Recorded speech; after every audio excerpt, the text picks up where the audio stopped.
They follow through with an Elise of their own. Of course, no surprises that Elise gets taken off the board. It's pretty much been a constant here. The European LCS is continuing on patch 7.12, and now Blitzcrank. So two supports banned away, really targeting out Shay.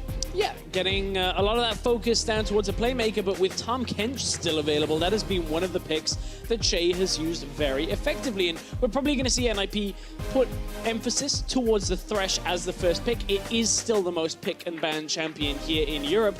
Tahm Kench is a great option. Yeah. Lest we forget, though, that Thresh was pretty much one of the first big things we saw out of Chase starting off the split. And even though everyone else had picked it up, he was landing the God hooks left and right. So if I'm H2K right now, I want to start thinking about banning that champion out yourself. Let's see what they end up doing to follow up the Galio. It's possible they'll ban it out. When you look at jungle presence as well, Lee Sin now up in priority with the Kha'Zix, with that Zac taken off the field.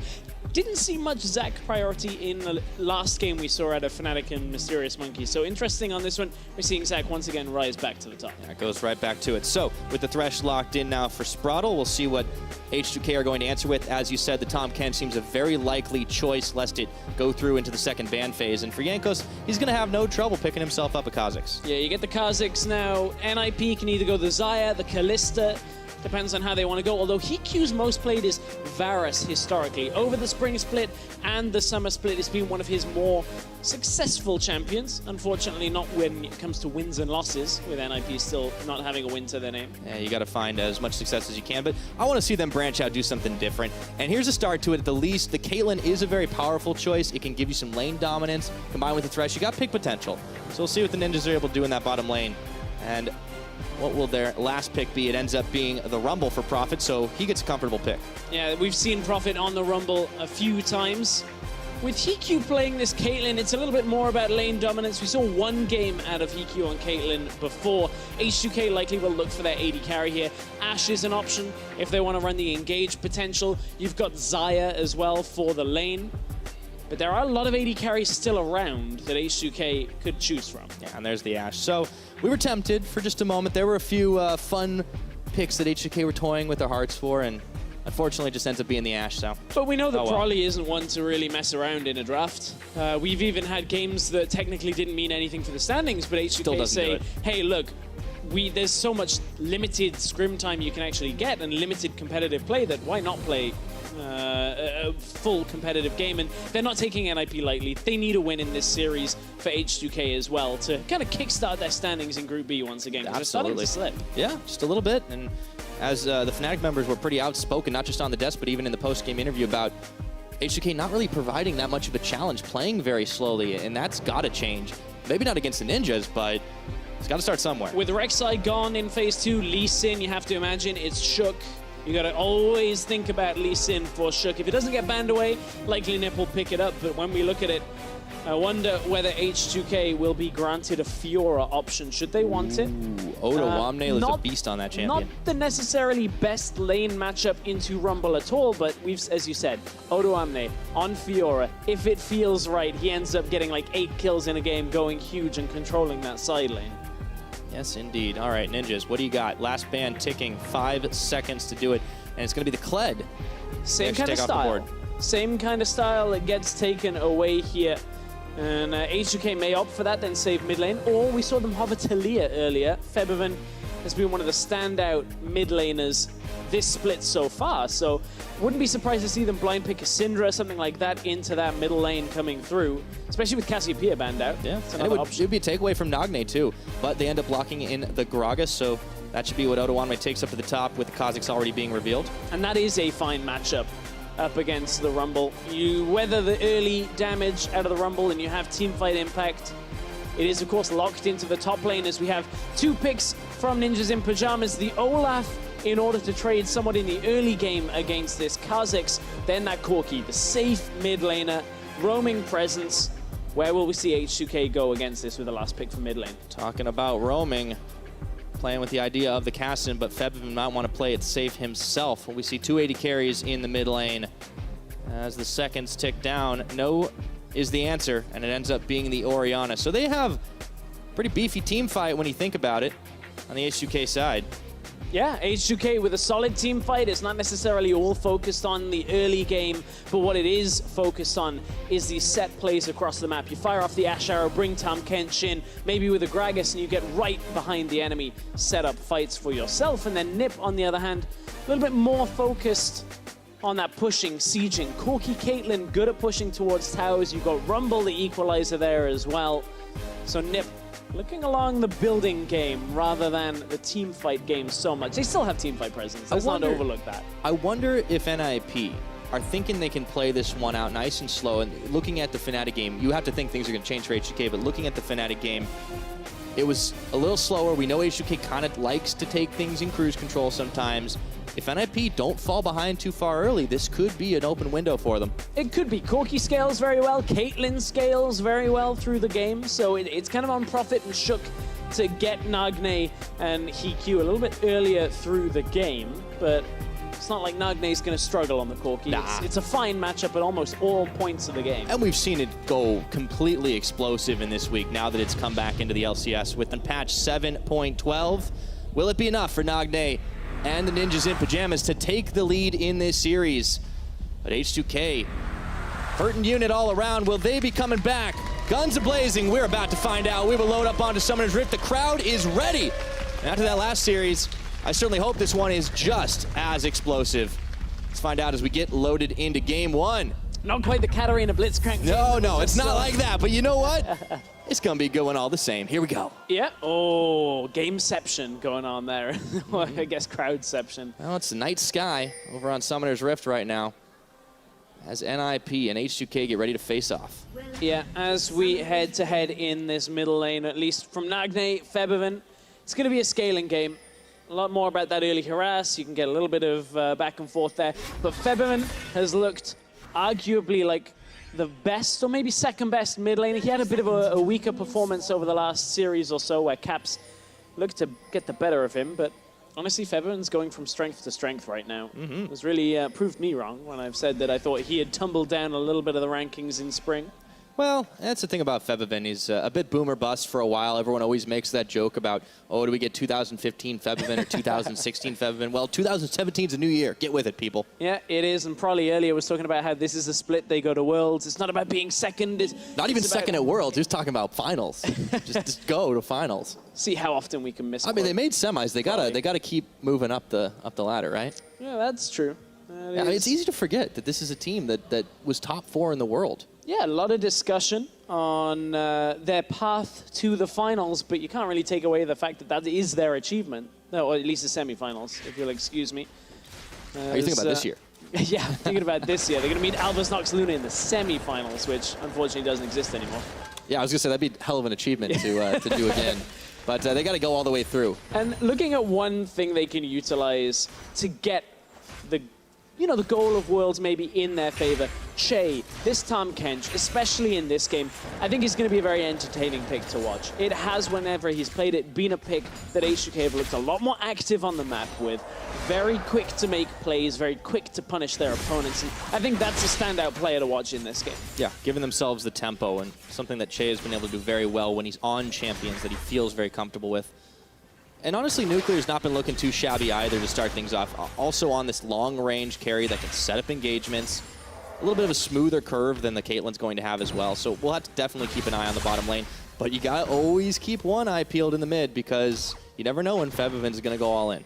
Yeah, the problem is for Nagne right now is he has lost a lot of health early on. Obviously, Corrupting Potion will be able to fill that one back up when he ends up recalling. And there's always that option of Sprattle heading to the mid lane, but it's too early for a mid lane roam right now. This is Sprattle just trying to find out where Jankos is. Well, surprise, surprise, they're heading for one of the only players that in the early game we said had to get through. Prophet, he's in trouble. There we go, Otoamne hopping for him, but Jankos follows through with a flash, and they just keep throwing the autos. Shook is going to tag his way in. There's the axe, and all of a sudden the Flame Spitter's on. It was all a bait, and it's first blood. Step 1, pretend to get killed. Step 2, bring a jungler. And step 3 is Prophet. Jankos flashed early, and it really is cashing in there for Prophet in the top lane. That is exactly what they needed. Quick lands in the bottom lane shouldn't result in a kill here for Che. We'll hang on to both of his summoners as well, but That's exactly what H2K didn't want happening. Giving kills over to Profit has been one of the only ways that NIP have looked to successfully stabilize throughout some of their games, and I think being on a Rumble is a good position for that for him as well. Yeah. Odo Omne already down, or excuse me, Yanko's already down 1 kill on the board, and Odo's going to have to watch his back. You can already see that Profit is building up that CS advantage over him on top of the kill. You have to be feeling pretty good if you're NIP at the moment. We'll see how it all continues if the focus stays topside for the time being. And now it becomes quite difficult for Odo Omne. Although he does have his flash and Profit doesn't, that is one area that could be exploited by H2K. But Odo Omne now basically in a matchup that he will get pushed in, he will lose a lot of the trades, and he's down in CS now as well. So I wouldn't be surprised to see H2K, as soon as Che hits level 6, pull Odo Omne back under the tower, bring Tom Kench up to the top side with the Ash Arrow as well, and actually just put a lane swap into NIP's face and say, okay, deal with this, because this is how we'll strategically get back into this game. Gonna have to try now. Meanwhile, we'll check back in with the mid lane because Nagne not really fearing Febiven as much as he maybe should. He's talked about it being a very safe early game pickup on the Corki, but still Febiven can play it out aggressively as we keep tabs on both of our junglers here. Shook going to be finding out the hard way that Jankos is looking to take away a few of his camps. Might start getting to push him back, and it's always a tall task facing off against a jungler like Jankos. Shook has the experience to match. So here's one thing about the Doran's Ring change that we may actually see in effect. Gragas goes back, buys the Dark Seal, of course, not exactly out of the ordinary. You see that in enhanced potions and the like, but I wonder whether the next item Odo Omne buys is going to be a Null Magic Mantle into more magic resist to start this off, because he will require a little oomph in his build. Without the mana regen coming from the Doran's Blade, he's one of the champions, Doran's Ring, he's one of the champions that suffers the worst from it, so unless you can compensate for that with a few extra combat stats in a more efficient build path, I wonder where Odo Omne is going to look on that top side, because he's losing heavily in CS already. Yeah, he's going to be in some trouble. Might need to be calling for help in just a little bit, but pings are flying all across the board. And it does seem like Shook is in the better position to really make an impact on the map. Jankos is not going to be able to find too much in terms of camps. And in all honesty, Jankos, his early game performance, it just hasn't quite been as good as we normally expect from him. And Shook has been the one who's been doing not too bad. Yeah, when it comes to First Blood participation, you can see Shook has been in the most First Bloods for his team. And once again, Shook came topside in this game. Okay, we'll talk about that in a little bit because it's the mid side we want to worry about. Febiven was forced to burn both of his summoners as Prophet came all the way down to help out with Nagne. But yeah, I was going to say, honestly, the First Blood King seems to have lost his crown, or at least a few jewels out of it. We're going to have to see if you can find it again. Hopefully no one melted it down and sold it for scrap, because probably going to want that back if they want to make it to Worlds. Yeah, you need as much as you can get. Shook is about to hit that level 6 mark as he moves further down into the jungle to be joined out by Spraddle. But it does seem like NIP are perfectly content to just keep the lead they have, as slight as it is. And it's a bit of a rough spot for H2K. Still no flash on Jankos, no flash now on Febiven, as they start to hit the level 6 mark on a couple of champions. NIP now going aggressively into the enemy jungle, taking away as much as they can from H2K. And this is one of the risks that H2K actually bought for themselves, is with a losing top lane, at least for the laning phase, a scaling mid laner, and a defensive bottom lane pre-6, NIP have a lot of room to play with on the map, and that's exactly what they're doing. And this is actually a good start out of NIP. Look, Prophet is nearly double the CS of Odo Omne. Yeah, and the 2 Dark Seals, so Odo's traded in 1 ring for a couple more, and it's a little unfortunate when you have to do something like that as the changes have come through. They obviously opted into this matchup, but NIP have effectively been able to punish it, and this is what we talked about in the beginning. When Prophet gets ahead in the early game, that is one of the big ways that NIP have found some success, despite not having any game victories. It's a start of something. I mean, you're talking a 1,300 gold advantage and map control on this bottom side as well. I must admit, I wasn't anticipating the second Dark Seal coming from Odo Omne. It's for the combat stats plus the enhanced potions. Remember we used to see Singed all the time. I still do that, seals? By the way. That was silly. That was... It's still not unique. Yeah, I'm glad it's not quite as effective as it used to be on Singed, because that was a bit silly when we used to see him a couple of games. But there was the Null Magic Mantle that we were kind of expecting out of Odo Omne. But Prophet goes for fairly defensive rush here because his Merc Treads were the first item that he actually picked up, right? Like, so he's still going to get a lot of power. He's still going to get a lot of damage, but it's going to be a while, and maybe not too long for Nagne as he gets pulled in by the Shockwave, but Febiven doesn't have enough follow-up to kill him. Greedy by Nagne being that far pushed up without Flash, especially up against a jungle like a Kha'Zix. But here is the H2K play we were talking about. Shay is coming in, but he doesn't bring anyone else to the party. Jankos on top of Nagne inside the pit. The barrel will knock him into the corner, and Odoamne gets the belly bop off. But meanwhile, it looked like Febiven was going to be in some trouble. Shook was on top of him, but gets split out, and here comes the Ash Arrow out of Nuclear. Down it goes! Right into Hikyu's face, but there's nowhere to follow up. No kill, but it hits. That's all you're looking for on that one. He's 1 for 1. Yeah, 1 for 1 on the arrow. We're counting on Nuclear. How telegraphed, Pyra, was that Tahm Kench roam? If I told you 4 minutes ago that H2K would bring their Tahm Kench to the top side into a losing matchup, pretty sure you did. Why aren't NIP reading that this is the time for that play? Nagne pushes up in the mid lane, already exposes himself to this type of play. Look, they're running over vision. NIP can see this coming, but they have no way of bailing out of the situation. Shook is too deep in the enemy jungle. By the time the Tahm Kench arrives, Prophet has closed the gap, thinking they can get a kill, but it all goes H2K's way. And that's the type of thing that NIP have to respect. This is what H2K will do and punish you with. Yeah, and even though it looked like Shook might have been able to get on top of Febiven, surprised, there's a Tahm Kench right there. And yeah, then Hikyu just doesn't really do anything. And this is one of the reasons why H2K plus Tahm Kench equals successful. And realistically, NIP, they had a great opportunity. They still have the lead right now. But H2K, that's enough to start stabilizing at least everything apart from top lane. Yeah, pick up the kill on Nagne. I mean, Odoamne did get that kill, so it's a merciful gold influx for him. So he'll be happy with it, despite the fact that he's still going to be in a pretty hefty deficit up against Prophet, who, by the way, is going to roaming right now. So he's trying to be the difference maker as this early game drags on. Odoamne is currently down 800 gold. And this is the largest CS lead at 10 minutes for Prophet this split. And conversely, the largest deficit for Odoamne at 10 this split. Oh, funny how that works out. Yeah, well, certainly everything is going in Prophet's favor in the top side. The same can't be said for the rest of the map. You can see Nuclear has held on in the bottom lane.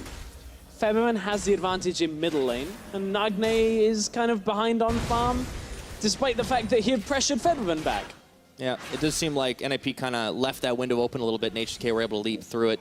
Still, the gold deficit and the Infernal Dragon that nobody has really looked at too closely, but there's a lot of vision here now. Jankos, he could be in trouble. There's the TP, they turn it right back around as Shook has to Ragnarok out of there, but not fast enough, as Febiven will get the finishing blow. Now Spraddle and Hikyu looking to try and contest out with this duo lane, but it's just a vision war. NIP are not respecting H2K's ability to group. Early game, they're expecting to wait for this Orianna to power up, to wait for the Ashe. But H2K know they cannot sit around. Playing from behind is not necessarily going to be that easy with this type of composition, and it doesn't matter that Prophet is so astronomically ahead in the top lane if H2K are winning every single other area. Absolutely. Really doesn't matter. Prophet going to try to still make plays around the map, but despite the fact that he owns that top side, we'll see what he's able to do on the bottom as he TPs in right in front of the face of Tahm Kench. Can Prophet get the kill up? Well, it looks like they might have found Nuclear without his help, but he heal baits on. Can he take out Hikyu? No, he cannot. That's a 1 kill for the AD carry of NIP, and Shay's going to have to flash out. Misfire for H2K. Yeah, that was a little greedy out of Nuclear. The same mistake that we just saw NIP make that mistake. H2K do exactly the same thing, and now it transitions into an Infernal Drake, so perhaps even more damning for H2K, not respecting the ability for Prophet to get to the bottom lane. Back and forth go the advantages. It's been quite a messy game. See if Jankos can get the steal. Can he get the smite steal off? No, he cannot, but he might be able to get the consolation prize of the kill. Actually, he has to flash outside, and he's on the wrong side of that pit right now. Let's see if he can sneak his way out, or he's going to get splatted by Nagne. This has been quite a messy game from both teams. Just a already. little bit. Normally the strength of H2K in the top lane. Nagne is going to check it. He's going to just check it. Oh! I don't think you need a rocket to splat a bug, but okay. Well, all right, Nagne. Checking the bush with your ult is not rocket science. Let's put it that way. Jankos should have just tried to recall out. Didn't obviously have a whole lot of time, was trying to be tricky and get away. Again, this game is so open and so back and forth and messy that H2K now are able to capitalize on Nagne being out of lane for so long by Febiven taking a 20 CS lead for himself and then taking the tower that they'd weakened early. This is by no means the cleanest macro you're ever going to see in League of Legends. No, but in a scaling game, every single kill counts, right? And so does that Infernal Drake. I mean, there's another one that's going to be on the map when it next spawns up. And let's take a look at how this engage started down bottom. Nuclear was 1v2, and he was way far forward. Yeah, he thought he was okay because of the way that he'd pushed so far up, but that also is the detriment to him because Prophet is able to cut Che off. Che wasn't going to ult down to the bottom lane because it would have been interrupted by Prophet because he basically TP'd into his face. Jankos could try and steal again. Good. Not going to go there in time. It does get secured, and Odoamne is right inside of the Ninjas team. And it's HQ that's going to be able to pick up a second kill on the game. NIP extending that gold lead. Yeah, okay, credit to NIP where it is due. Moving to the Rift Herald, knowing they can utilize this top lane advantage after losing the mid tower. You can pick up the Rift Herald, you'll be able to break the tower underneath that Orianna should you choose to. And then look for the top tower before it. So, I mean, NIP are playing better than I think a lot of people would have given them credit for at this point. Yeah, and in all honesty, NIP are this team. We said it earlier. They do have a early game that tends to stay fairly even. We don't always see a lead. It bounces up and down sometimes. But in all honesty, they're not terrible in the first 15 minutes of play. And they're pretty good at the objective game when you look at first blood participation, or at least percentage, and they're scoring the first tower of the game as well. They didn't get it in this game, unfortunately, but then when we look at how they perform later on in the game, you can see that NIP basically fall off a cliff post 20 minutes. Yeah, you don't want to invest in that stock. Yeah. But the fact that they can hold most of the teams so close, this is their average of weeks 1 to 3. Doesn't include this game, obviously. But well, this one's still going. On average, done well early game. Yeah, no, and they're able to trade towers. They're able to make objective plays. And if they can keep this going, this is where we could start to see the growth out of a team like NIP. And in all honesty, even some of the better teams they played off against, they have been able to take them in longer games. They just haven't been able to finish anything up yet. And this is sometimes what happens when you have a team that isn't used to playing with all of its own members at the moment, as Che is going to sidestep the Caitlyn trap. Walk away from it with the gray health. H2K still making their escape. Nagne had roamed down ahead of Febiven there as well. Didn't have the package, but still beat out of lane. So NIP had the numbers advantage. And from what has been maybe heavy criticism on NIP to start this game, they certainly are turning it around. Yeah. Both teams are trading a lot closer than I had expected. I mean, you have to start out by criticizing NIP. Anybody that's gotten to this point in the split and you still haven't managed to pick up a win, obviously that's bad news bears, right? But the fact that they have been able to keep it close against a variety of teams is impressive. And if anything, you got to fault H2K here. We talked about them being all fired up, Jankos bouncing in his chair, everybody ready to kind of avenge their Fnatic loss, but this is still a lot of mistakes out of this team. Well, whether Odoamne selected the matchup for himself or whether he was given it by the team, this Gragas into Rumble just hasn't been successful for them. It is tough in the early game to get through, especially with the Doran's Ring changes when it comes to actually being able to push back the Rumble. Well, he does push back the Corki, at the very least, and Nuclear is able to get some free time on the tower down bot.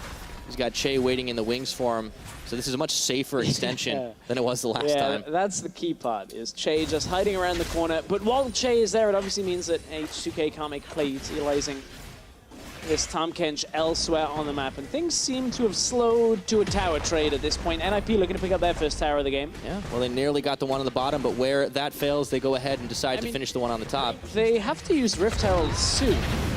Pretty sure it's due to expire shortly. They're going to pop that sucker out. Come on. Problem is, without a wave behind it, it's not going to do a whole lot. Well, Shook is just kind of happily farming away here. Don't have the exact time. He just wants to recall. He's greedy. That's all he wanted the buff for. Just wanted that empowered. Oh, there it goes. Recall. Yeah, it must have been close to expiring. All right, well, that's going to be a long trek to the tower. Good luck. Rift Herald looks a little bit confused going for the base. It's like, I've never seen here before. You got a nice house. A whole new world. I live up in a hole in a river, and you got all these walls, heating. Gotta let the crab out sometimes. Ooh. Sprawl taking a chunk of damage here. Jankos and Shea waiting in the wings. Don't want to go in too deep, though. Jankos is going to try his luck to steal away a red I think buff. Nuclear actually is going to kill Red Peril man. before it even touches the tower. That's a sad. They're not even going to sad escort it. Wow.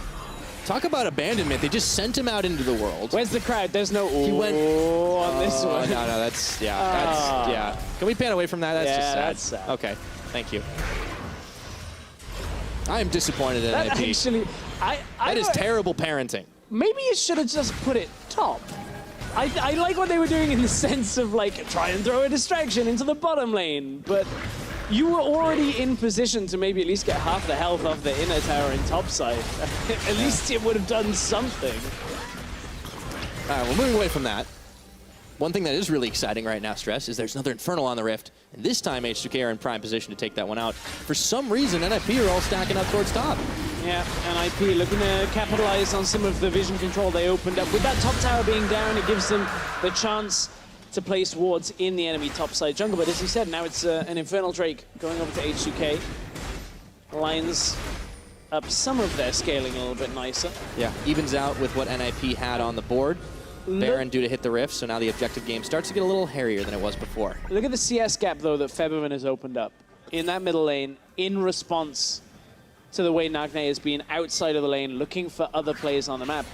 It's basically the same kind of disparity that the Prophet has over Odo Amne in the top lane, and that's basically giving away a lot of the gold lead that they would have had. Yeah, it's like 1,400, pretty big difference. And yeah, it's actually when you consider, larger. Nagne's just gotten his Trinity Force, right? Because he stopped to pick up a Hex Drinker. He got his Sork Shoes as well. But Febivin, you know, he's on an item and a half looking for 2. And he's not going to have too much trouble as soon as he finishes those channels. I mean, this Orianna is one of those champions that Shockwave, the damage on that gets pretty big the longer you go in this game. It'll get to a point that it'll basically insta-kill the entire team if it hits. If they group up like that, they have been doing. NIP aren't necessarily running with a tank. Shook isn't gonna, Sprattle isn't necessarily looking for that Locker to the Iron Solari Gargoyle Stoneplate build that we've seen. That might end up being like 5th item for him, which will mean we need a 50-minute game.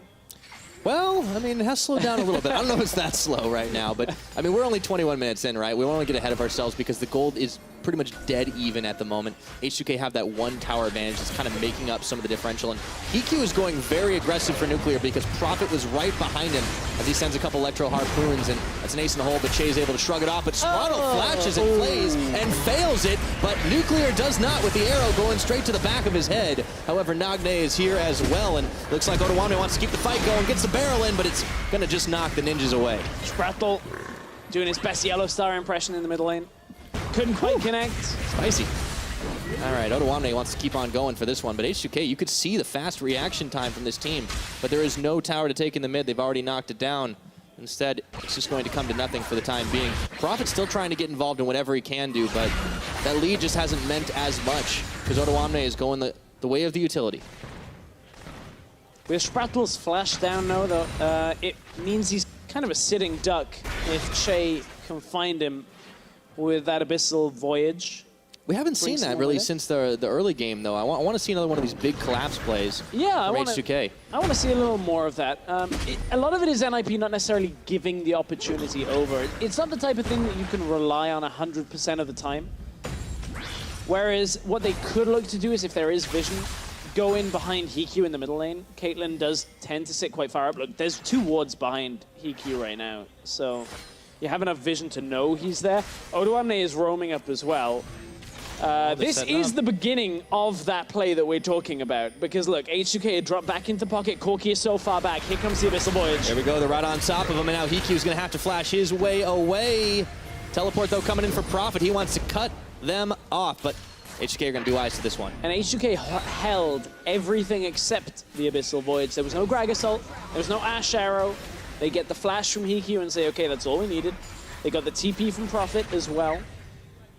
So it does go in their favor in the case of Summoners there, even though they don't get that successful engage off. We see this game is held pretty even for a lot longer than we usually see from the Ninjas and Pyjamas, and part of it, I think, does have to do with that team really trying to back off and give H2K this deference, but it's also given the lead, not away, but it's let the gap close quite a bit. And NIP, you know, they have some pretty good late game power, but you look at the side of H2K, and then Orianna just keeps getting scarier and scarier. If Odo Amne is able to catch up in CS to Profit, can we say the gap is closing? Is that fair? Yeah, why not? Does that one gap. count? That gap. That's a different gap. Hey, it's a gap between the Europe Odo and Korea. Profit. Yeah. It's the Odo Profit gap. Less famous. Yeah, much less famous. Oh, Spraddle, hello. Okay. So Febby got his kill. A polite clap spreads through the audience on that one. It was a golf clap kind of kill. Yeah, Spraddle, without that flash, we talked about the impact that is likely to have, and it's HQ that doesn't have his up next. Che's ultimate is up in about 15 to 20 seconds, so Nip with the numbers disadvantage, now that Spraddle is still not alive, maybe you can look for that play.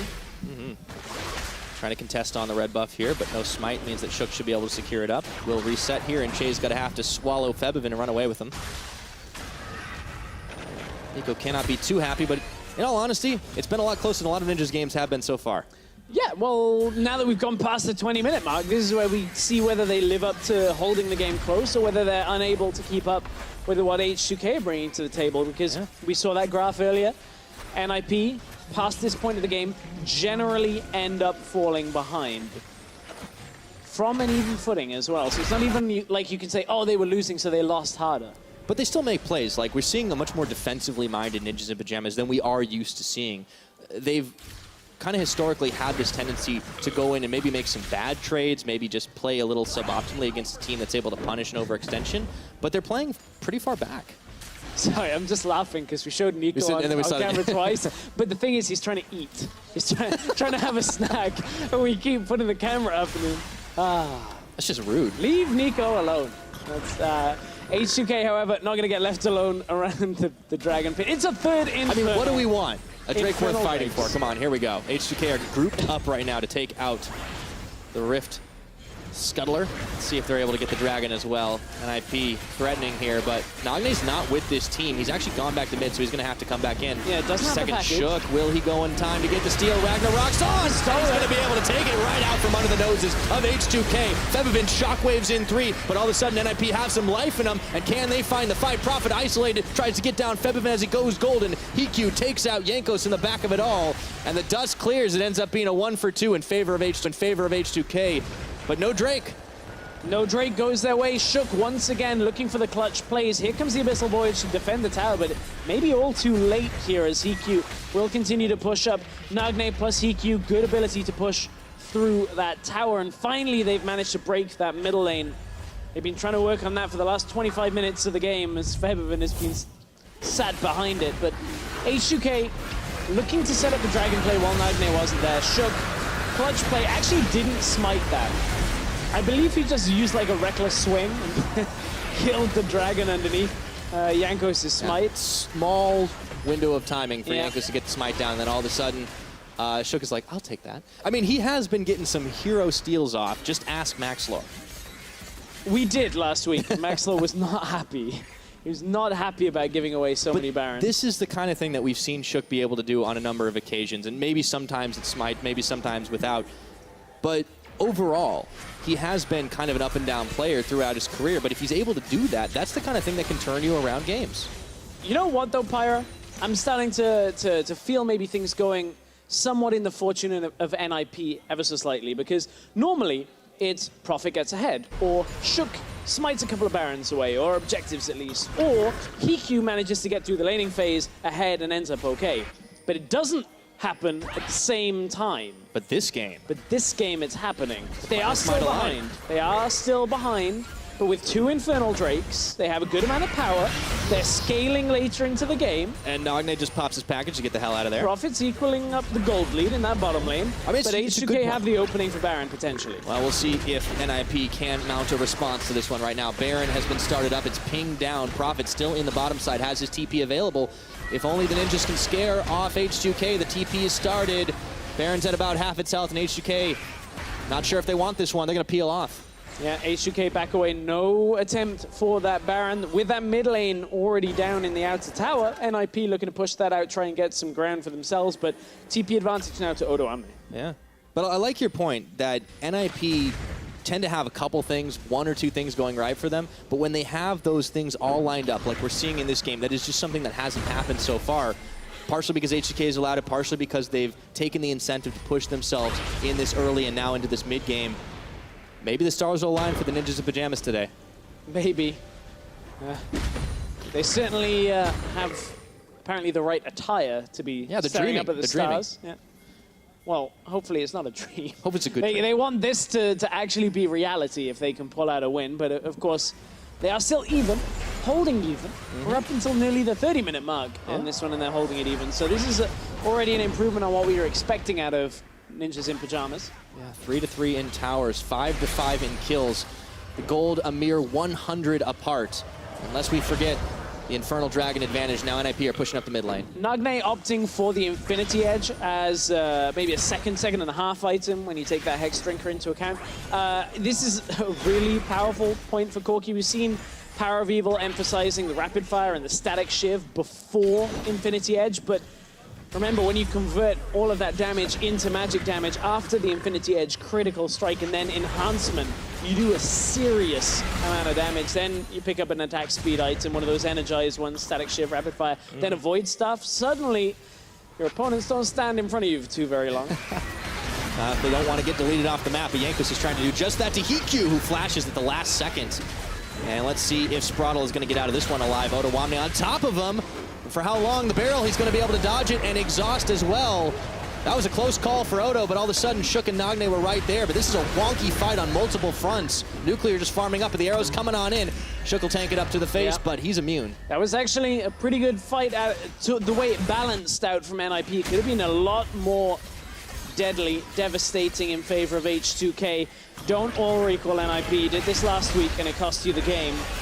Only Spraddle finishes it back. Let's see.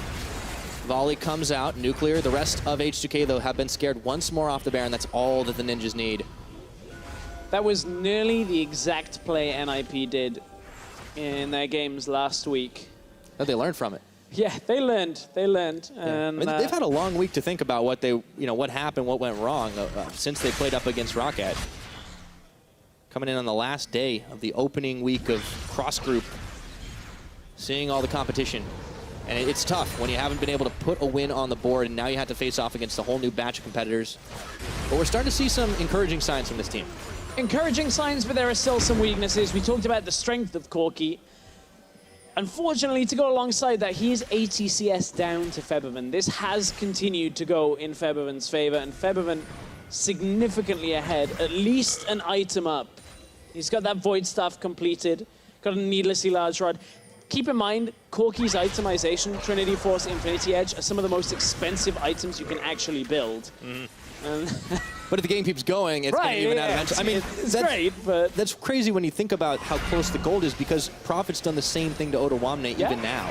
Yeah, exactly. And you look at the strengths and weaknesses. However, Ottawamne, much less is his team reliant on him. If he gets a good cask, Febiven deals with everybody. It is not whether or not you're Flame Horizon. It's if you're still able to hit the barrel. Yeah, exactly. Doesn't you can put out the flame. You can. It doesn't matter as long as it's not alcohol in there. That might not go. So. Definitely not. All right. Grape juice. Don't think that's very flammable. H2K, they want to light this game up if they can, but it's been difficult with the Ninjas playing defensively minded. However, they might overstep their bounds here. Ottawamne, will he finish his back? It looks like he stops it. Watching and waiting, H2K trying to bait it out in that brush, but NIP aren't taking chances. Speaking of defensively minded, Hikyu's like, I got a QSS, now I'm going to get a Phantom Dancer, going to try and stop Jankos. At least didn't build the QSS first, like some AD carries, we know. That's true. Steal back the one you're alluding to. I know he's not here, still taking the shot, but Nagne wants to go on the offensive right now, and he's found Ottawamne. Do they have the damage to finish him? It looks like Hikyu does, and they pull a catfish on a line. Shook going running, but not going to be able to find enough. Now, the question is that going to be enough for NIP to start the Baron? Ottawamne decided he couldn't put out the fire from the Equalizer and the special delivery, so didn't even throw out the ultimate in that exchange. NIP going from strength to strength. Now it's Jankos' time to shine. He needs to get in here and try and steal this away. They turned on for him, but Spraddle might regret his decision to go all the way in. It's going to be Prophet pulled in by the Shockwave. And that's going to be 3-on-3 right now. Hikyu, Nagne, Prophet, all incredibly low. Nuclear flashing to try and cut them off, and there's nowhere to go for this team. But Nagne wants to turn around and go out in a blaze of glory. Prophet, not so much. Didn't even matter that Odoamne wasn't there. H2K able to take the team fight. A couple of key abilities didn't even hit that strong. Febiven caught one person with the shockwave and still was able to output such a significant amount of damage here. And Febiven, Jankos, Nuclear, with the shields, the lifesteal, everything coming through here, they're going to just rush this down. Nagne's around with Shook. 14 seconds on the respawn. No chance of that big play coming from Shook.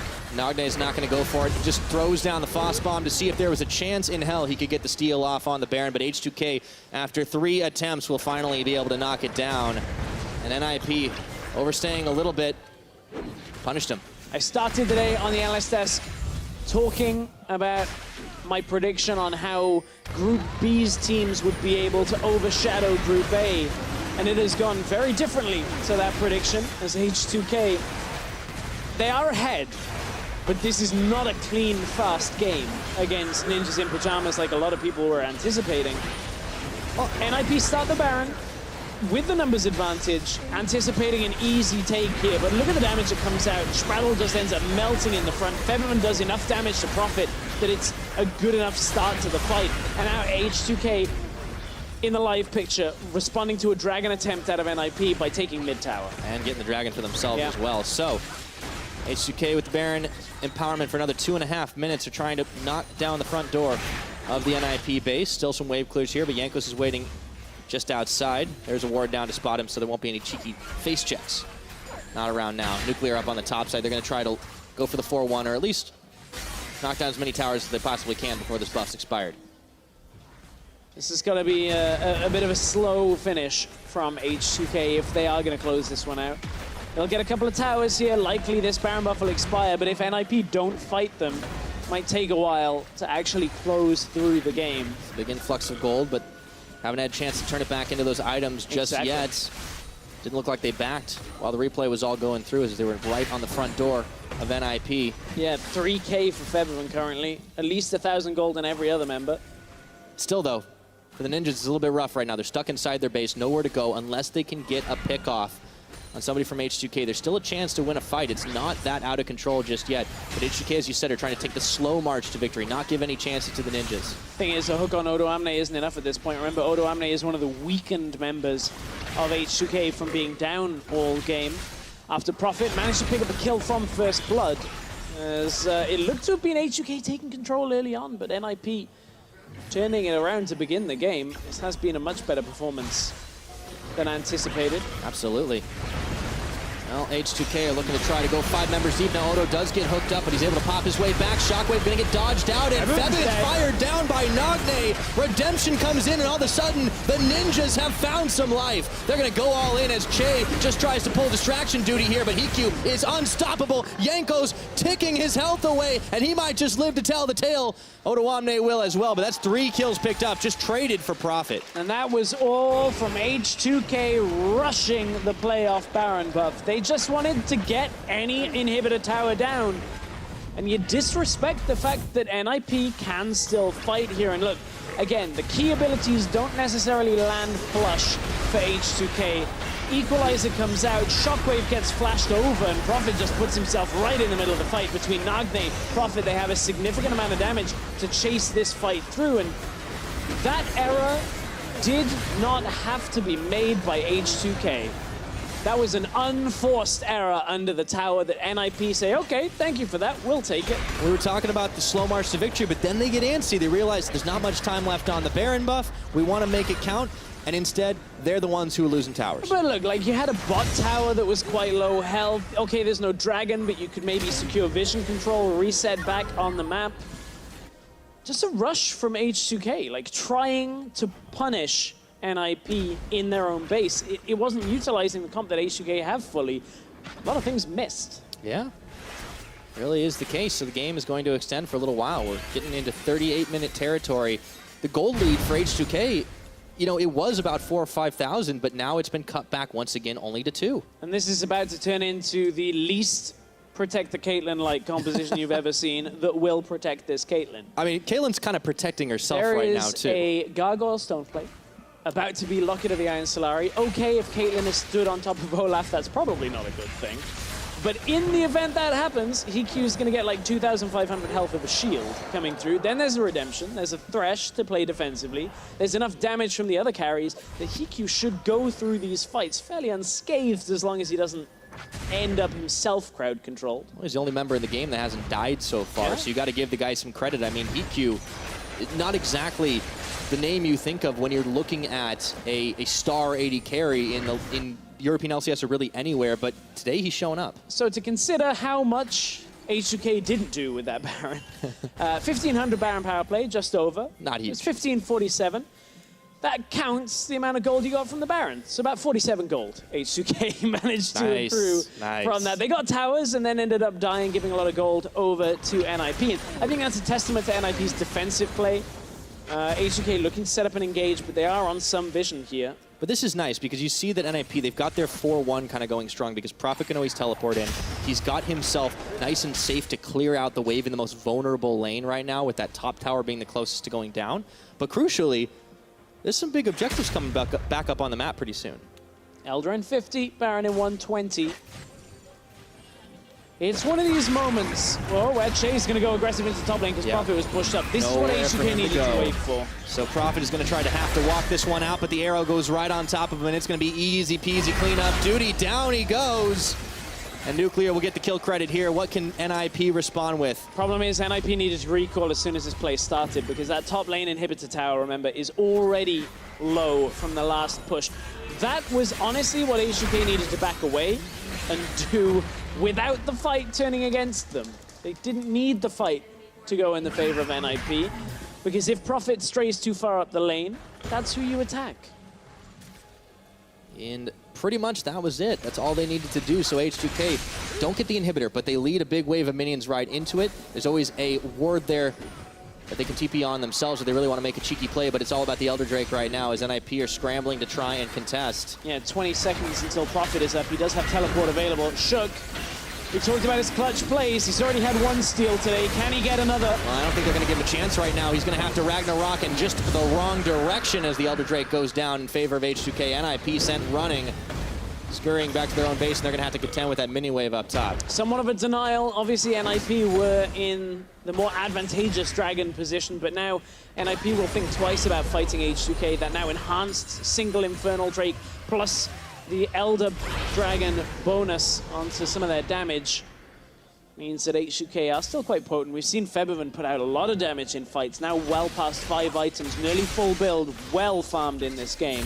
Yeah, and with the Baron back up on the map, I think H2K would probably try to go for that one again, using their Baron empower, the Drake empowerment, I should say, to try and get themselves one more advantage to close out the game. And you can see that's exactly what they're going to do. We might see H2K engage if Prophet crosses this ward that's in the base, or at least start the Baron. He might because TP look at in. the gap between Prophet and his team here. He's about to show. Okay, H2K don't necessarily go on it. It would have been fast enough for Prophet to actually close the distance. But it's those kind of things that H2K are looking for with this Tahm Kench composition.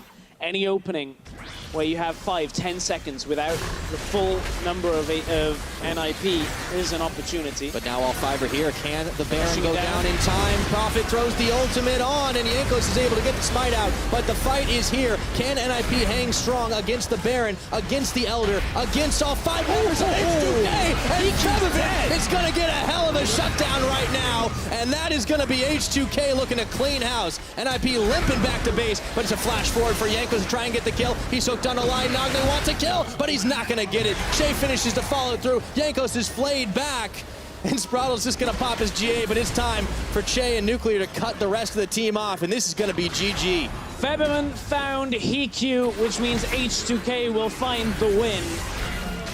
It wasn't the one-sided game we were expecting, but H2K proving that in game 1 they at least have NIP's number in the late game. Oh yeah, it took them just shy of 43 minutes, but with every buff in the books, they're going to be able to close this one out. Nip definitely proved to be tough customers on the board, but all said and done, H2K will wipe their hands of it and look to take 1-0 in the lead on the series.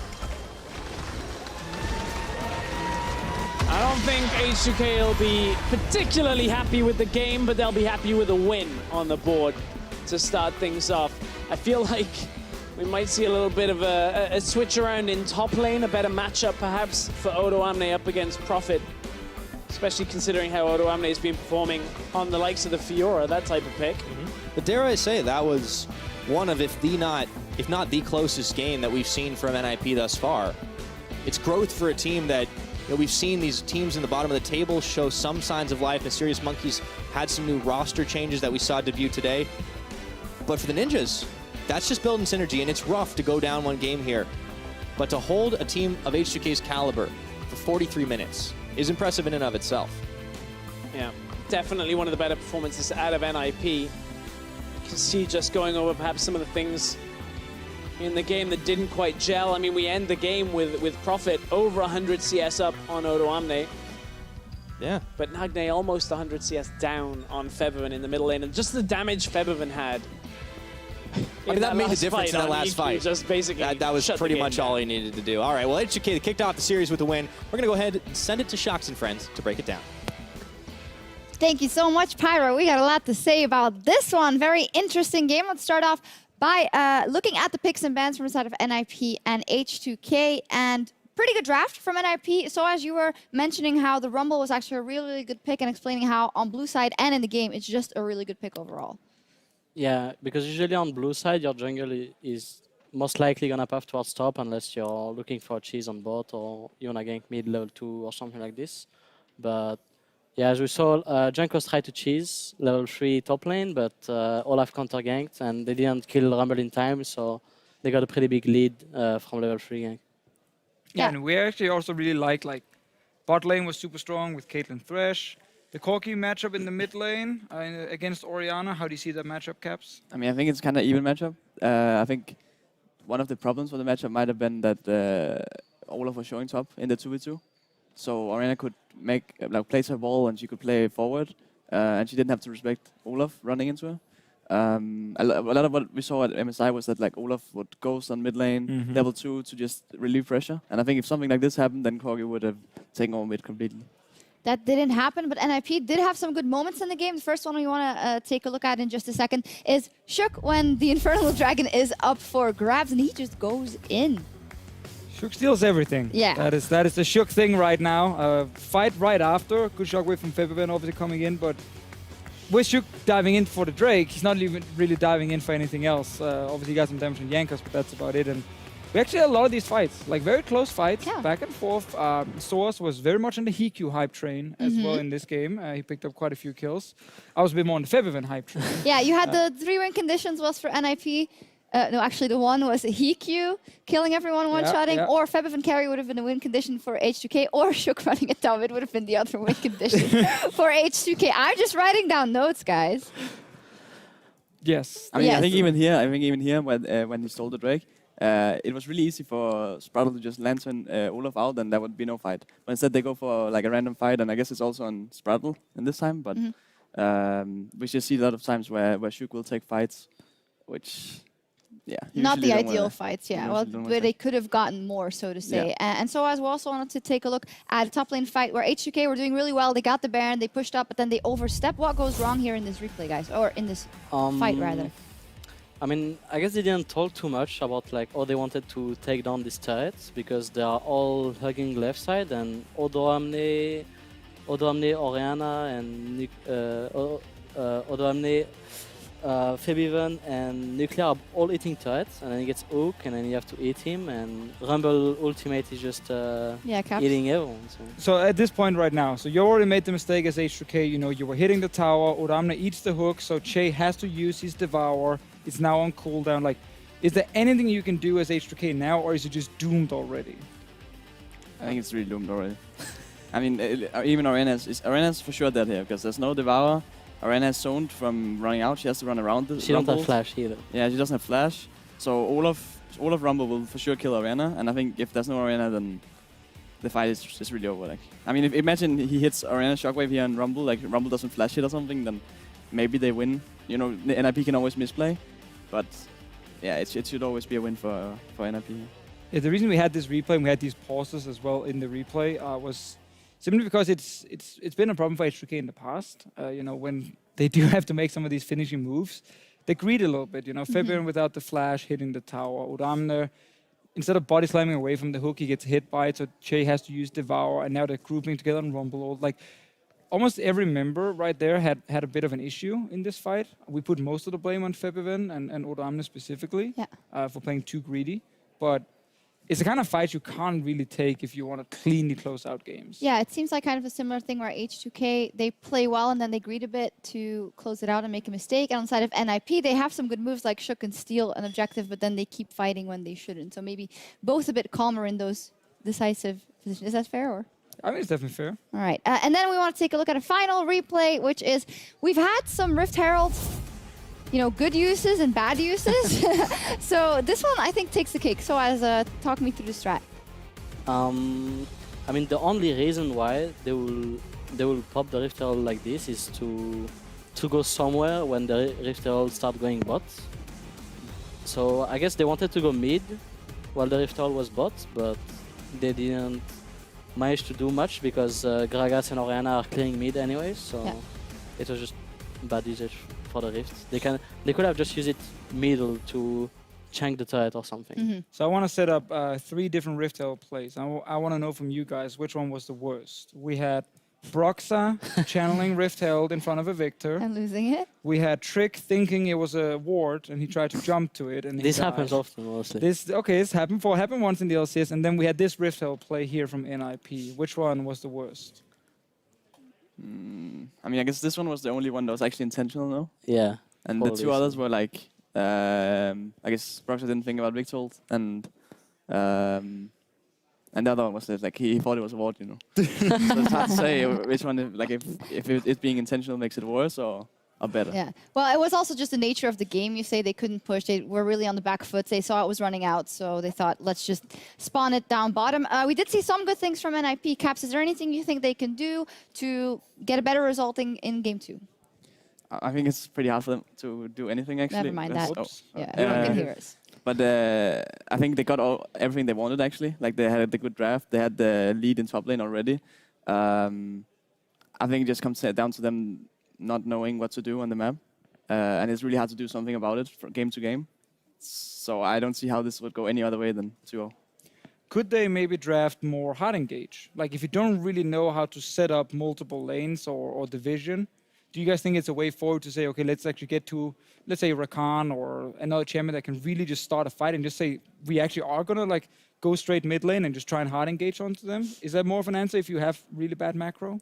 I mean, I guess it depends the way they are practicing. If they are practicing only this style, then it's probably going to be harder for them to just go ham and engage team fights 24/7, a bit like we do. But yeah, I guess it just depends about the way they are practicing. And if they actually practice the hard engage style the way you said it, with the Rakan and maybe Rakan Gragas, all this kind of stuff. Yeah. Well, we'll see what happens, what Nico de Pico has in that brain of his for Game 2. H2K and the Ninjas in Pyjamas continue their fight for victory in Game 2, and that is right around the corner.